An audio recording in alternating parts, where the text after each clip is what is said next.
Harvard University held its 374th commencement this morning as it battles the Trump administration. As we just heard, commencement speaker Dr. Abraham Verghese made no attempt to avoid the controversy. But even as graduation was getting underway in Cambridge, just a few miles away in Boston, a federal judge extended the order preventing the White House from revoking Harvard's ability to enroll foreign students while the case plays out. I want to welcome someone who had a first-hand view of all of this.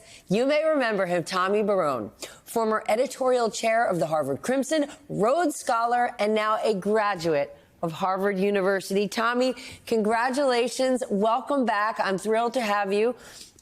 We've gotten to know you over the last year. We met you after the protests and after the president of your school stepped down. Now you are graduating while the administration is targeting Harvard. Looking back at all of this and experiencing today, how do you feel? What's it been like? I mean, first of all, I feel great because I graduated, but I also feel great because a year and a half ago, as you mentioned, when I came on the show for the first time, it was maybe the worst moment in a several-decade fall from grace for America's best university. And today, a year and a half later, things couldn't look more different. On campus, people are more unified than they've been at any point in my time here. And in the world, in the nation, people are more behind Harvard, more happy with Harvard than they've been also at any time in my time here, and probably at any time in my life. The university is standing up for its convictions. It's showing that it is a truly American institution, and I couldn't be prouder to call myself now not just a student, but a graduate of Harvard University today. Harvard has also said it will continue to enroll international students while this case moves forward. But I want to play for you just a bit of what the student body president, who is an international student himself, had to say earlier. Watch this. I think the biggest concern, not just on my mind, but on the minds of thousands of internationals right now, is will they be able to return next semester?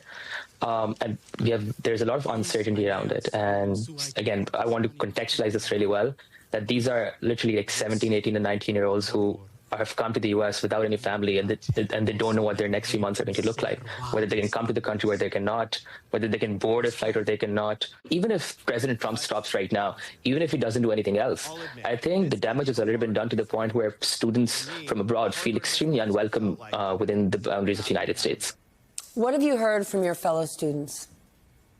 I mean, when the notification, the push notifications first came out that the government was going to try to block Harvard from enrolling international students to remove its certification, I was sitting in Annenberg Hall, which is Harvard's freshman dining hall. The seniors returned there for the week or two before commencement for one last week of eating together as a class. And a moment that should have been, jubilant and unified suddenly became terrible. I mean, I was walking around and international students were huddling together, crying. One of my closest friends came up to me, a British student, to ask what this meant for her. She doesn't know anything about our legal system, not that any of us really feel like we do either these days.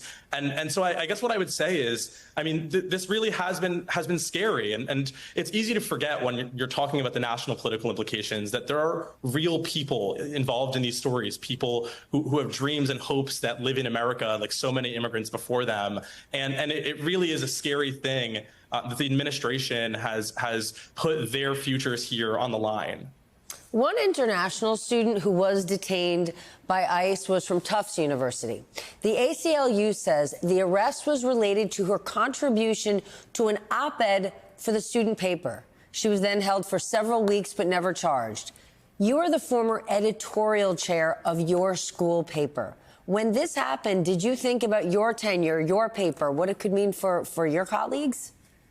Well, I think the first thing that came to mind for me was that if this principle that the administration, if you want to call it that, this logic the administration is following, their strategy, were to be applied evenly to American citizens, I would not be in this country today.